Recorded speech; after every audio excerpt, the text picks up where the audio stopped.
Salut, c'est Loïc, je suis ravi de te retrouver aujourd'hui pour cette nouvelle vidéo. Dans cette nouvelle vidéo, on va voir 3 moyens de gagner gros en immobilier. On voit tout ça en détail tout de suite, mais avant toute chose, je balance l'intro.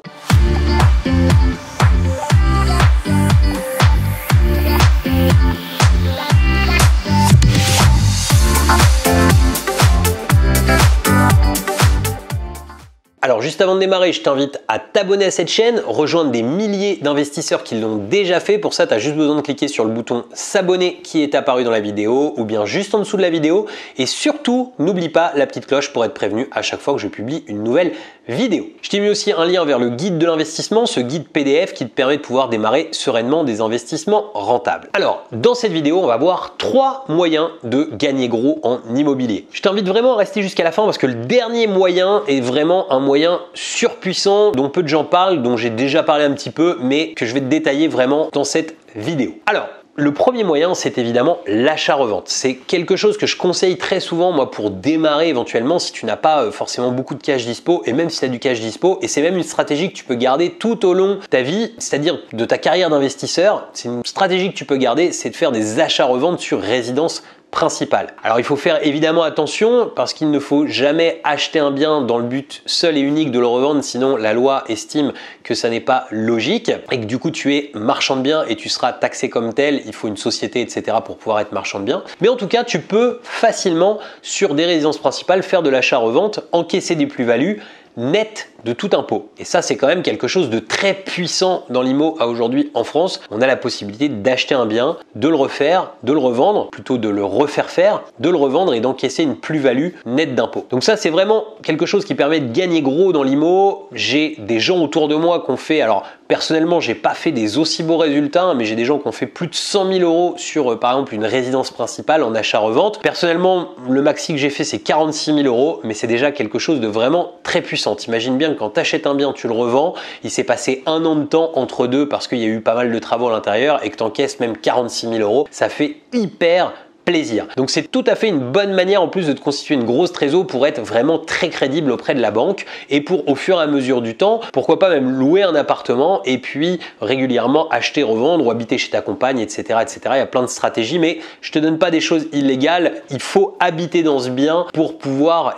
prétendre au fait que ce soit réellement une résidence principale, donc je t'invite à y habiter. Ensuite, la deuxième stratégie que l'on va voir maintenant, c'est la location en courte durée. Pourquoi? Parce que il y a une chose toute simple que je vois souvent, c'est que les gens se rendent pas compte, c'est que tu as quand même un espèce de petit plafond de verre dans l'IMO. C'est-à-dire que quand tu atteins un certain volume d'endettement, souvent tu te fais bloquer pendant quelques temps. Et quelque part, plus tu as optimisé l'investissement, chaque investissement que tu as fait, et plus tu vas pouvoir enchaîner. C'est-à-dire que aujourd'hui, en tant qu'entrepreneur, quand j'ouvre un magasin, mon but c'est de faire du chiffre d'affaires dessus et de faire du chiffre d'affaires de manière plutôt assez automatique. C'est-à-dire que on met des salariés dedans, etc. Avec la location courte durée, c'est la même chose. C'est-à-dire que on a tout à fait la possibilité de sous-traiter, 80% du travail qui est à réaliser et les 20% restants de les gérer depuis un mobile, depuis n'importe où, en quelques minutes par jour seulement. C'est ce que je prône. Je pense que si tu suis cette chaîne régulièrement, tu sais que c'est ce que j'explique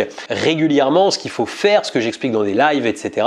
Mais voilà, si tu mets ça en place, la grosse force que tu vas avoir, c'est que comme tu as un gros cash qui est généré par une location courte durée, souvent on fait x3, x4, jusqu'à x5 par rapport à un loyer classique, et si tu fais ça, tu vas te retrouver avec des vrais revenus. Donc des vrais revenus d'entrepreneur. Donc des vrais revenus d'entrepreneur, c'est vraiment du gros cash flow sur ton bien. Donc c'est encore une stratégie pour pouvoir vraiment gagner gros dans l'immobilier et vraiment ne cède pas aux idées reçues, ne pense pas que c'est quelque chose qui est très chronophage, c'est quelque chose qui te permet vraiment de pouvoir être 100% automatisé, même plus automatisé que de la location meublée plus classique, puisque souvent comme on n'a pas beaucoup de cash flow, on va pas forcément faire sous-traiter le ménage, on va pas forcément faire sous-traiter les changements, etc. Et finalement, même si on se crée un job que quelques jours par an, on se crée un job quand même. Alors surtout, je ne dis pas qu'il ne faut pas faire de location meublée par exemple, c'est déjà beaucoup mieux que de faire de la location nue et c'est une chose, personnellement j'en fais, mais il faut que ce soit toujours avec des stratégies qui vont me permettre d'avoir du gros cash flow. Aujourd'hui, quand je fais de la location meublée, je fais de la location meublée que j'appelle de moyenne durée, c'est-à-dire que le but c'est plutôt de capter des gens qui vont être là pour 3 mois, 6 mois, 1 an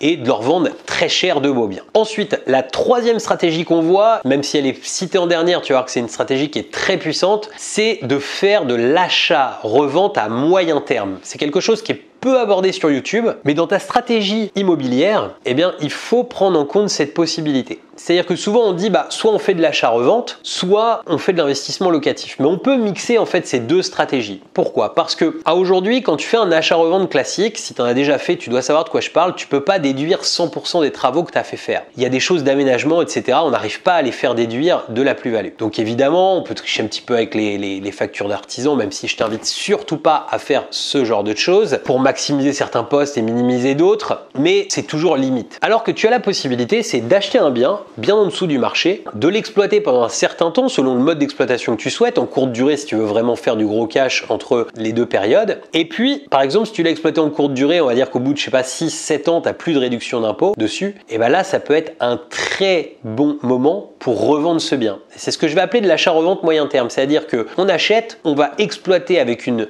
stratégie qui cartonne et on va revendre juste avant que la fiscalité se mette à se réveiller quelque peu. Ça va nous permettre de déduire certaines choses, surtout si tu attends au moins 5 ans. Ça va nous permettre de déduire tout un tas de choses qu'on n'aurait pas pu déduire la première année. Et ça va nous permettre d'avoir déduit l'ensemble ou quasi l'ensemble de ce à quoi on avait droit en termes d'économie d'impôts sur nos loyers perçus. Et ça va nous permettre en fait de faire une plus-value qu'on encaisse tout de suite pour renchaîner sur d'autres produits. Voilà, j'espère que ces 3 solutions t'aideront à choisir tes stratégies immobilières, mais en tout cas, on a vu 3 stratégies pour gagner beaucoup d'argent dans l'immobilier. Il me reste plus qu'à conclure cette vidéo et comme tu es resté jusqu'à la fin, je vais te mettre un bonus spécial qui sont les 5 piliers de ta location courte durée, ces 5 piliers qui permettent de faire d'une location courte durée une vraie cash machine. Je te mets aussi un lien pour t'abonner à cette chaîne et je te mets un lien vers la playlist les conseils immobiliers. Je te dis à très bientôt pour de nouvelles vidéos. Ciao!